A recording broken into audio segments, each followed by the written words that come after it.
నమస్కారం. మన భూమి మీద 7 ఖండాలున్నాయి. అందులో 6 ఖండాల్లో మనుషులు నివసిస్తారు, దేశాలున్నాయి, రాజకీయాలున్నాయి. కాని ఒక్క ఖండం మాత్రం వీటన్నింటికీ భిన్నం. అక్కడ ఏ దేశపు జెండా ఎగరదు, ఏ ప్రభుత్వ పాలనా ఉండదు. అక్కడ కేవలం శాంతి మరియు పరిశోధనలు మాత్రమే జరుగుతాయి. అందుకే అంటార్కిటికా ఖండాన్ని సైన్స్ ఖండం, ద కాంటినెంట్ ఆఫ్ సైన్స్ అని పిలుస్తారు. మరి ఈ మంచుగడ్డను శాస్త్రవేత్తలు అంతగా ఎందుకు ఇష్టపడతారో ఇప్పుడు వివరంగా తెలుసుకుందాం. అంటార్కిటికా ప్రత్యేకత.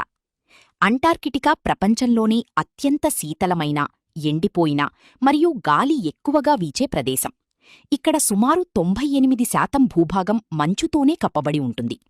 1959లో జరిగిన అంటార్కిటిక్ ఒప్పందం, అంటార్కిటిక్ ట్రీటీ ప్రకారం ఈ ఖండాన్ని కేవలం శాస్త్రీయ పరిశోధనల కోసం మాత్రమే ఉపయోగించాలి.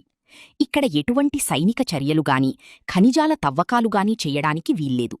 ప్రస్తుతం ప్రపంచంలోని సుమారు 30 దేశాలకు పైగా ఇక్కడ తమ పరిశోధనా కేంద్రాలను, రీసెర్చ్ స్టేషన్స్ను నడుపుతున్నాయి. శాస్త్రవేత్తలు ఏం పరిశోధిస్తారు? మరి ఈ చలిలో శాస్త్రవేత్తలు ఏం చేస్తారు? అంటార్కిటికా ఒక టైం మెషీన్ లాంటిది. ఇక్కడి మంచు పొరల కింద లక్షల ఏళ్లనాటి గాలి బుడగలు దాగి ఉన్నాయి. వాటిని పరిశీలించడం ద్వారా భూమి వాతావరణం గతంలో ఎలా ఉండేదో తెలుసుకోవచ్చు. అలాగే ఇక్కడ ఆకాశం చాలా స్పష్టంగా ఉంటుంది కాబట్టి నక్షత్రాలను, అంతరిక్షాన్ని పరిశోధించడానికి ఇది ఒక అద్భుతమైన ప్రదేశం. గ్లోబల్ వార్మింగ్ ప్రభావం భూమిపై ఎలా ఉందో తెలుసుకోవడానికి అంటార్కిటికా ఒక లైవ్ ల్యాబొరేటరీలాగా పనిచేస్తుంది. భారతదేశపు పాత్ర మరియు ముగింపు. మన భారతదేశం కూడా అంటార్కిటికా పరిశోధనల్లో కీలక పాత్ర పోషిస్తోంది.